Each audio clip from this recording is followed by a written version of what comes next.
Hello, പുഞ്ചിരി കളിപ്പാട്ടം കാണിക്കലൊക്കെ ഞാനൊരു ജൂൺ മാസം നിർത്തിയതാണ് കേട്ടോ. അപ്പോൾ ഇത് ജൂലൈ മാസത്തിലെ കളിപ്പാട്ടമാണ് കേട്ടോ. ബബിൾ ഇൻ ബബിൾ എന്നാണ് ഇതിൻ്റെ പേര്.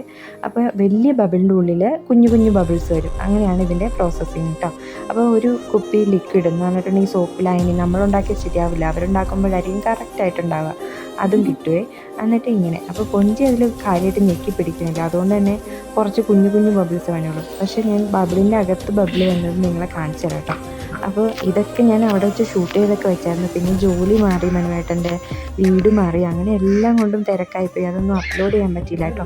വൈകി അപ്ലോഡ് ചെയ്താലും എനിക്ക് ഇഷ്ടമുള്ള നിങ്ങളെല്ലാവരും കാണുമെന്ന് എനിക്ക് ഉറപ്പാണ് കേട്ടോ. ഇതൊക്കെ ഉണ്ടാക്കുന്ന കമ്പനിക്കാർക്കറിയാം ബബിൾസിൻ്റെ എങ്ങനത്തെയൊക്കെ ഉണ്ടാക്കിയാലും എല്ലാവരും മേടിക്കുന്നു. പിള്ളേർക്ക് മാത്രമല്ല വലിയവർക്ക് ഇതൊക്കെ ഭയങ്കര ഇഷ്ടമാണ്. ഇതിൻ്റെ വില ഇവിടുത്തെ എന്ന് പറഞ്ഞാൽ 750 ഷില്ലിങ്സ് ആട്ടോ. ഇതിനകത്ത് തന്നെ ഇങ്ങനെ വെക്കാട്ടോ, ഒരു സ്റ്റാൻഡ് പോലെ നിൽക്കും. ഇവിടെ ഇതാണ് സ്വിച്ച്, ഫാനുണ്ട് കേട്ടോ. ബിഗ് ബബിളിൻ്റെ അകത്ത് സ്മോൾ ബബിൾസ് വേണം.